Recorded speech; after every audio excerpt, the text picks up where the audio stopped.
Hi everyone, this is Zingdad. I'm not going to channel Adamu this time. I'd much rather speak to you from my heart. A lot of people are expressing a lot of pain over the no-show of the 14th. You are confused and hurting. Well, so am I. I'm confused, for example, how I managed to invest so much emotional energy into this event occurring on the 14th when my channelings hadn't even said that they would occur on the 14th. But like you, I think I just wanted it so badly. And as the day slipped away and nothing happened, I really began to feel very lost. Now, I had no one to blame for this. Some of you have lashed out at us channelers. I can't even do that. I'm no one's victim. I know I engaged in all the honesty and earnestness I have. I know I was motivated by pure love. And still I managed to get myself into the situation where I caused myself a whole world of confusion. And so, what to do with all of this? I think two things. The first, I'd like to give the whole lightship phenomenon one more look, and then the second is to look how I want to move on from there. So here goes. Part one, the lightship. Right now, I'm feeling a little too confused and hurt to really want to go and try and channel a message about this, and I don't know if I would trust what I've received anyway. So rather, let's just for a second assume that there actually is a lightship and it hasn't yet appeared in our consciousness, shall we? In that case, I can only think that the reason it hasn't appeared is it's waiting for our consciousness to be ready for its arrival. That our mindset is such that we are not harmed by its appearance. And if you have a look at what's happened, despite all the messages of the lightship not being our savior, still that is how we are responding. We've responded like lost little lambs whose savior and protectors let us down. And I do include myself in this. That's how I felt. I felt let down and betrayed. I would suggest that if we are going to grow through this event, then it might be useful to examine our own expectations of it. If we want to be saved by anyone other than ourselves, then we are looking to be hurt and disappointed. Such is the nature of life. Each of us can only ever save ourselves. Otherwise, you become dependent on that which saves you, and that does no one any good, not the Savior nor you. So I guess after the fact it becomes apparent why the consciousness was not in fact ready to receive such an intervention.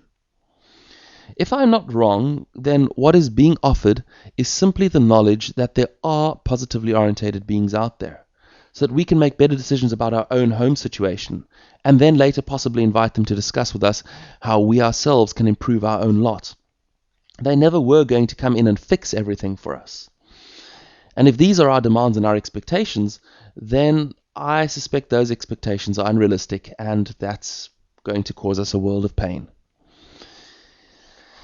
But some interesting thoughts crop up for me. I don't know what it is like where you live in your town or city, but here in my city, all the news media suddenly went crazy with the story. Suddenly, after the 14th, when nothing happened, they got very excited. And it became apparent that they had actually followed the story and knew exactly what was going on and knew all the ins and outs and all the details, but were absolutely silent about it until nothing happened. Then it was safe to poke fun and tell all, which is both typical and useful. Typical in the sense that isn't that kind of how the media is, and useful in the sense that if there possibly still is some positive intervention going to happen, some lightship going to come, well, the story has spread a lot further now than it did before. So I don't know where I'm at. I don't know how I'm feeling, whether I'm choosing to believe that this might still happen or not. But if I put myself in the position of thinking that it might still happen, well, then it seems that some good has been done afterwards anyway. But I think nonetheless we do ourselves a far greater service if we hold on to the idea of a lightship lightly. If we allow that it's something that might be, and if it does happen, then that's a positive thing. And if it doesn't happen, that we move on with our lives, because we are neither its victim nor is it our savior. And so with all that in mind, I'd like to come to part two, where I move myself to a position of what I can take from all this that is positive, light-filled, and beautiful. Because I guess that's in my nature. I like to look for the upside. I like to look for the growth, for the positive. And this is what I really get. If we take the lightship itself out of the whole equation for a moment, if we forget the ostensible being of light that was going to appear in our heavens, then what has just happened? We have, us humans here on Earth, we found a reason to pull together, to create a dream, a vision of something more beautiful, of a beautiful world. We formed instant communities. We joined forums. We had discussions. I've seen quite a few people who feel like they found their spirit family, who feel like they found really deep connections with people across the world, and they only met as a result of these discussions around the lightship. That's a beautiful thing. So we looked at each other with new eyes. We truly began to create something very, very beautiful. And now that the lightship has not arrived on the date we expected, we're ready to throw all of that overboard. We're ready to say it's all a lie and we have no more interest in it, which seems wrong to me. So I am now going to undertake to do life a little differently. And I'm hoping just some of you might want to come with me on that journey. I'm undertaking not to be a victim of anyone else or anything else ever again. I'm undertaking not to expect anyone ever again to save me from the life I have chosen and the life I have created. From now on, I am going to take absolute responsibility for my life, my choices, and my experiences. I'm going to strive to create reasons to bring people together and to form communities with people that wish, as I do, for a better world. For a world in which people are motivated by love, not fear. I guess I'm saying here that I am now giving notice that I myself intend to be my own lightship.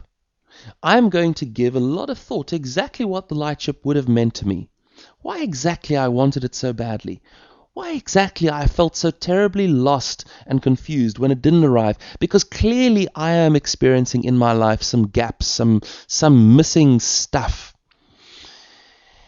And if I am the creator of my own reality, then surely it must be so that I am able to fill those areas in my life that are lacking myself. And of course, by having a community of like-minded and mutually supportive souls, this will become easier and easier. And so then we together can become each other's lightship. And that is my appeal to you. Let's do this. Let's join together. Let us be the lightship that we really wanted. I'm not 100% sure yet what that exactly means to me.